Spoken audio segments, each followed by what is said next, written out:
Hello, my friends, hello, and welcome once again to stately Vaughan Manor. And Roger and I are here today with just a random video, just some random stuff we were going to talk about that wouldn't really fit in any other video, so here we are doing this.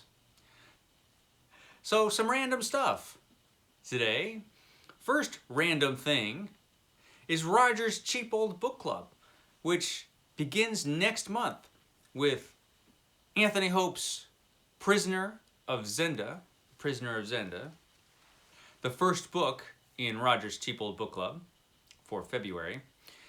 And so this has gotten a lot more interest than I thought it would, Roger's Cheap Old Book Club. So that is very gratifying. We are happy that so many others will be joining us in our reading of old public domain books.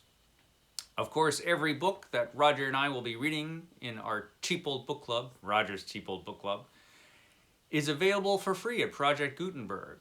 They're all in the public domain. And yeah, so it's the cheapest book club around. Beginning with The Prisoner of Zenda with Anthony Hope, by Anthony Hope, which is, from what I remember, a fantastic book. I read it, but it was a long time ago. So it's going to be fun to revisit that. Of course, I have a video about this. I'll link it down below if I remember.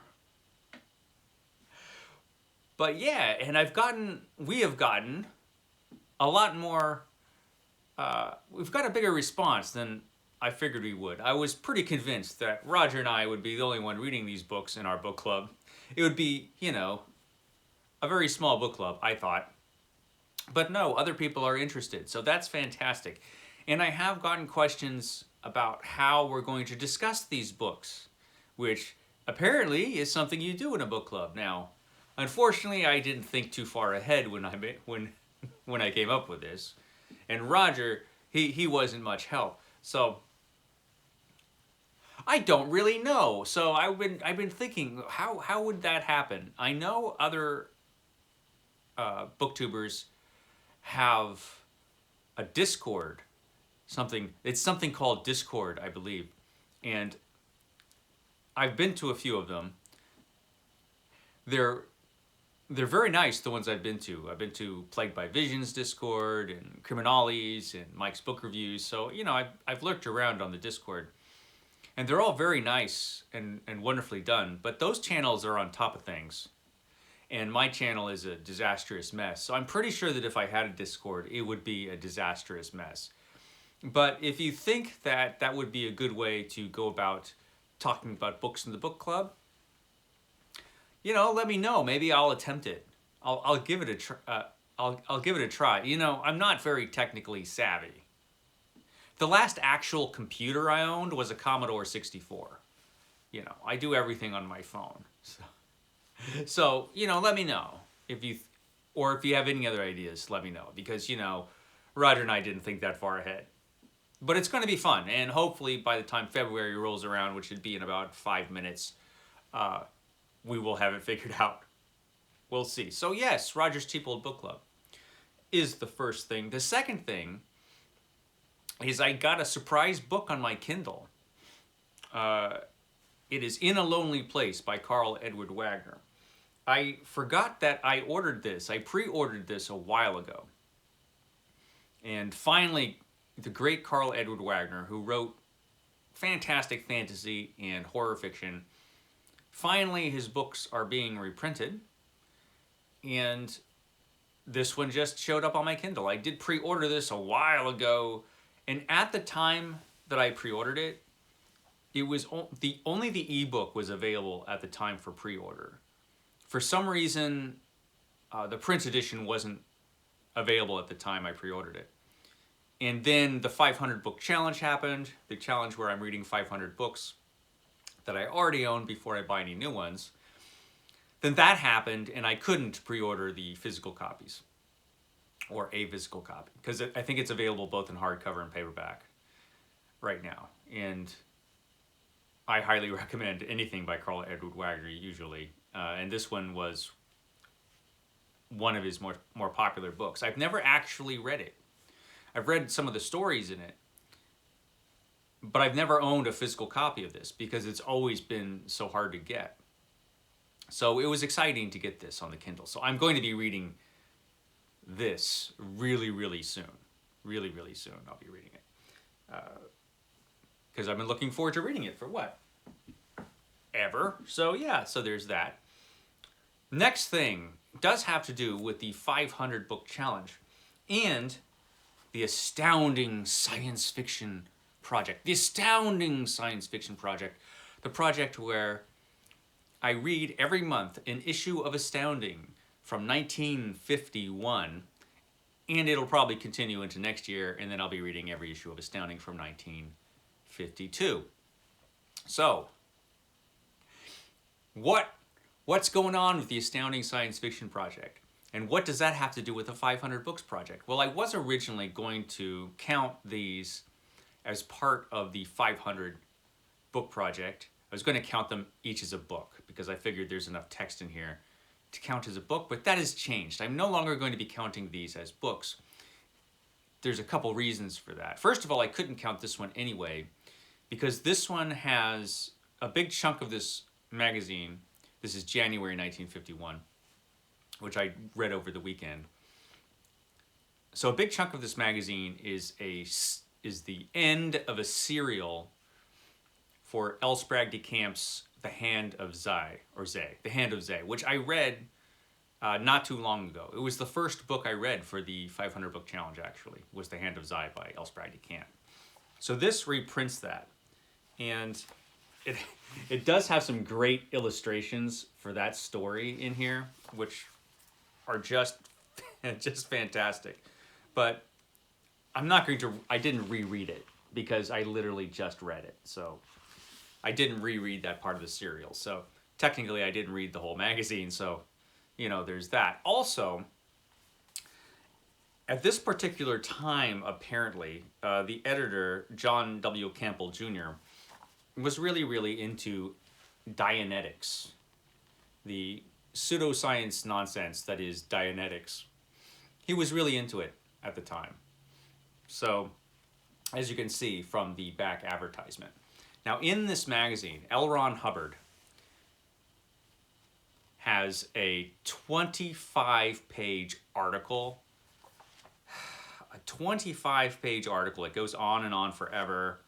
It has nonsensical charts that have no basis in science, of course. And it's called Diometry. Your ability and state of mind. So this goes on for 25 pages. It is absolute balderdash. It is just total nonsense. It has no basis in science. There's no research to back up anything L. Ron Hubbard says. And so it was a pain to read. And I am assuming that since Campbell was so into this kind of thing, that in future issues there will be more articles by L. Ron Hubbard about his Dianetics nonsense. And so I'm not going to read them.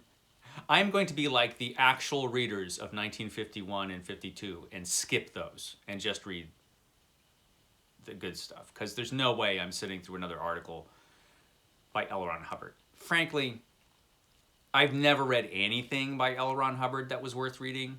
I'm not really an advocate for DNFing because I think people tend to do that too often, give up on books too often. Not that it's my business what people do. But I'm not an advocate for DNFing. But if you ever find yourself reading anything by L. Ron Hubbard, stop. Just put it down.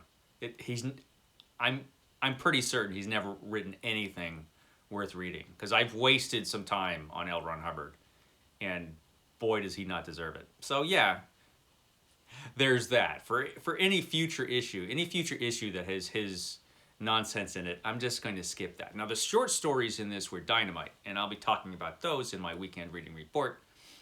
Also, if I don't count these, that means I get to buy all the issues from 1953, which I don't have. So that this project can just go on and on into, for as long as I can get the copies of these very, very old magazines. But this was a blast to read for the most part, except for the Dianetics nonsense.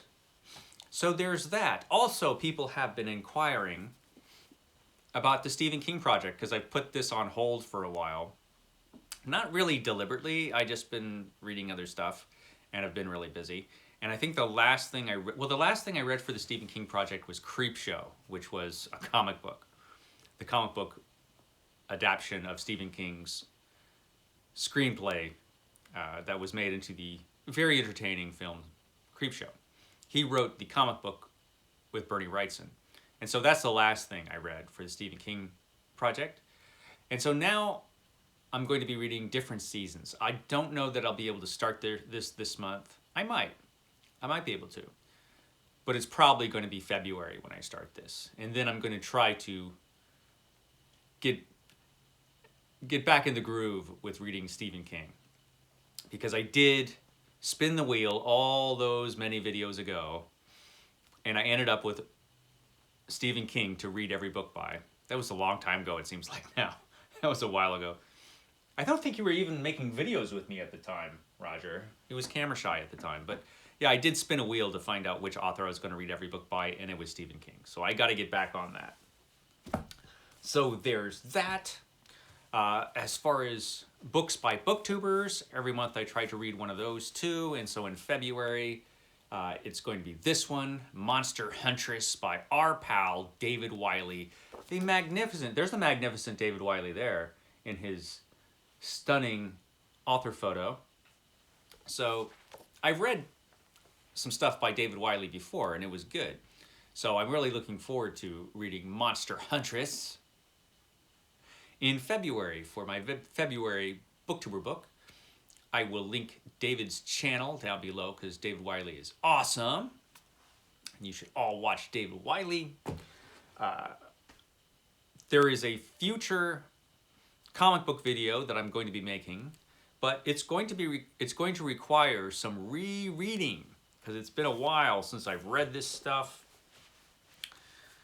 And that would be a video on EC Comics, perhaps a series of videos. Boy, you guys are all rolling your eyes now. Oh, comic books.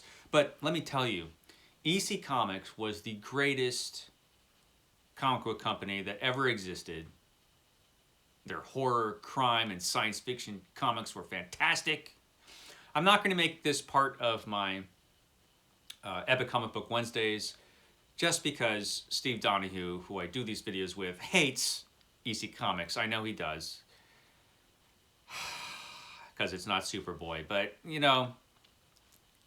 I love EC Comics. And so I'm going to be rereading a ton of EC Comics in the very near future so that I can be more informed when I do my EC Comics video. And so I've got a ton of EC Comics old reprints, and then I've been picking up these from Dark Horse. This is Tales. Comic books don't count in the 500 book challenge, in case you didn't remember that part. So, Tales from the Crypt. This is the first Dark Horse Tales from the Crypt volume. I did notice that, looking through this, that the earlier EC comics are a lot more tame compared to what comes. I mean, a little later,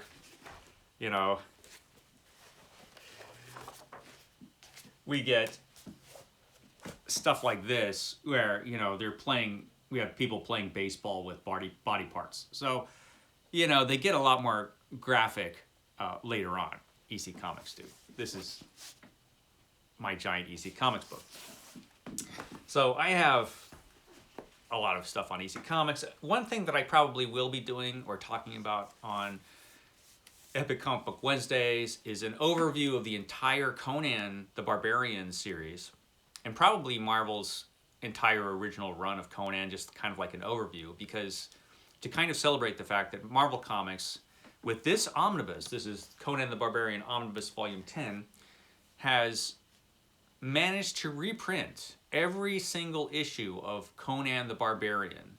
Every single issue of Conan the Barbarian has been reprinted in omnibus form, which is kind of an achievement. And they really pumped them out fast because they knew they were going to lose the license, I think. Which they have. Now, unfortunately, they haven't finished their omnibus volumes of the companion magazine, The Savage Sword of Conan. Fortunately, Titan Books, who has picked up the license, is going to continue the omnibus line. and it's going to look pretty much just like this, except it doesn't say Marvel. They are also going to be reprinting some of the earlier volumes, although it's going to be missing some things, like all the What If issues and other issues that have Marvel characters in them. They're not going to be in there. So it's cool if you got the original Marvel editions. I have every single Conan omnibus that Marvel made. Every single one. And so I'm going to be talking about the whole series. Isn't that, you know, everybody has fallen asleep by now. Do I have anything else to say? I feel like I'm forgetting. I know what am I forgetting, Roger's asleep back here. You've slept for 10,000 years. You think you'd be awake. Anyway, it is early. It's 4:55 in the morning, which means it is time for me to stop filming and get on with my day. Okay, everybody, I will catch you next time.